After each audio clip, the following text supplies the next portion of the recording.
Ireland has a lovely, clean, green image, and you'd have to be proud to be an Irish farmer.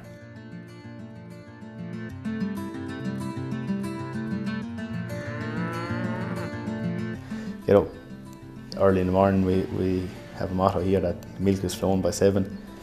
So we're out from 6:30 to 7:15. Cows are in for 7. We're milking.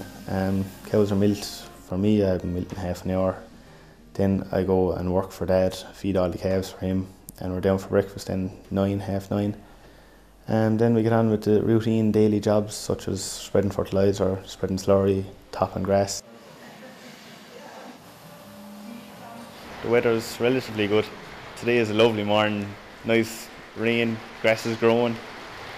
All we need now is a bit of sunshine later on in the day, warm up the grass and warm up the soil, and the more grass we can grow off the farm, off the land, the more money we'll make. Well, I've come from a farming family background. 23 years of age now. I've been farming for as many years, literally as I could walk. Really enjoy it. It's great. You're dealing with nature day in, day out. During the Leaving Cert I went off, I decided in my own head, right, I just want to go to Kildalton Ag College. Nowhere else. I was happy just going to Kildalton. Turned out I had the best 2 years of my life in Kildalton. For the first year it was the ordinary level 5 Ag Science course, and then for my second year I went on to specialise in dairy herd management. Once I finished in Kildalton, I applied for the Stephen Cullinane scholarship, and I was lucky enough, I was successful, I got it. Went to New Zealand for 6 months, further built on my dairy experience, dealing with large herds of cows. And that's when I decided this is what I want. I wanted my own independence and work at milking cows. So then I applied for what's known as the new entrant to dairy farming, so that I could go out on my own, set up, have my own herd of cows. Agriculture is the backbone of Ireland, going back decades, centuries even.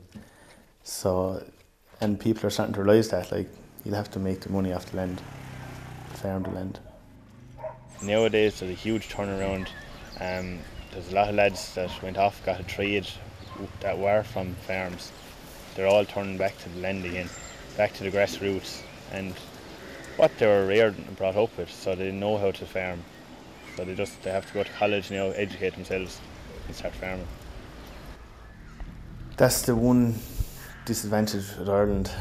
I reckon you do have to be from a farm to get yourself up and going and established here in Ireland. Compared to like New Zealand, I've seen many people come from towns and cities and become good and very successful farmers. At the moment in Ireland, you just can't come out and buy a farm overnight. The cost of the land, like in Ireland, land only sells once every 400 years. An acre of land will be sold.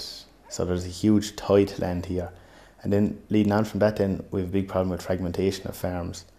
So it's holding back young farmers to push on their farms then, because they might have 20 acres down the road or 5 acres up the road. It's not all into one block compared to like New Zealand. They could have 500 or 600 acres all into one square, no road in between or anything. In New Zealand, they're slightly better than us in the amount of production they're producing from the land. And that's slightly due to the amount of regulations and red tape that is tying up Irish farmers in general.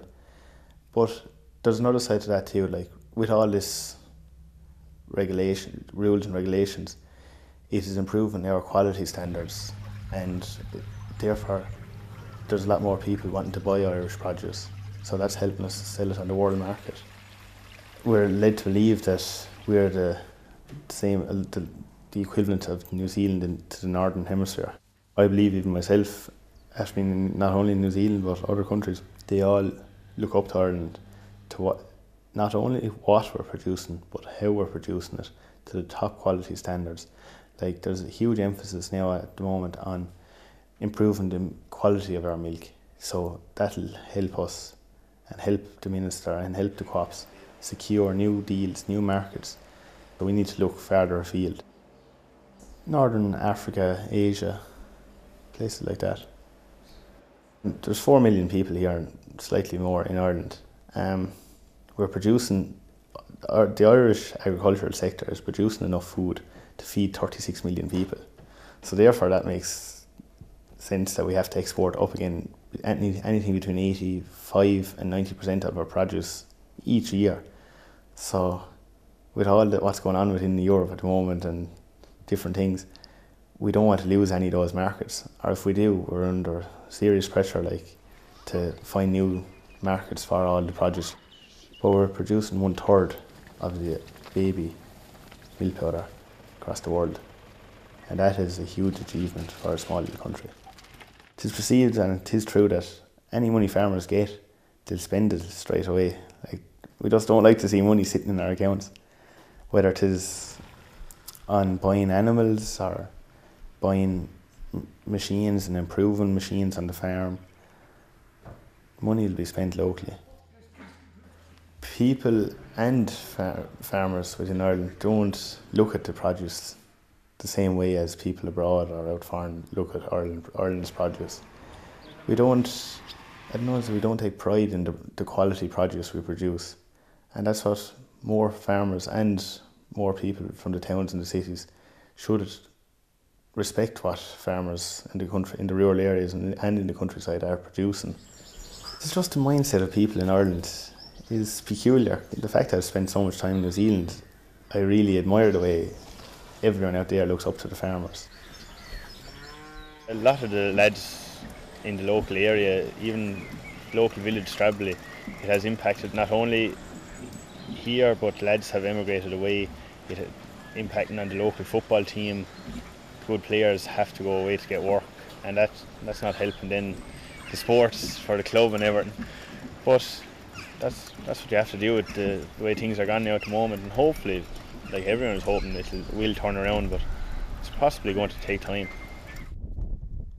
You would feel lonesome having to see them go, but you do realise they have to go somewhere to get work. They're not going to sit at home drawing the dole anyway.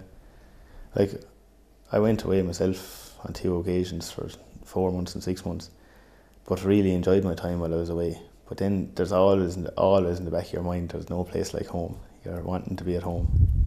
Macra is there as a young social networking club, more or less.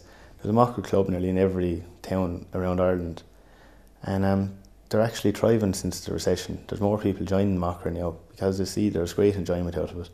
If we're not playing football or tag rugby, we're at the cinema of nights out, and there could be 15 or 20 of us meet up and go to the cinema.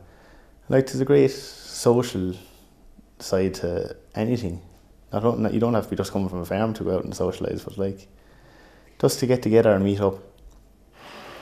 The fact right now I have my own cows, leased land and my own milking parlour. I am very much tied down. I can't just pack my bag in the morning and decide to head off to New Zealand or Australia. I am more or less settled now, and dairy farming is the way I've chosen to go. Compared to other places I've seen and the standards of what goes on, to definitely open your eyes to, you'd be happy to be an Irish farmer.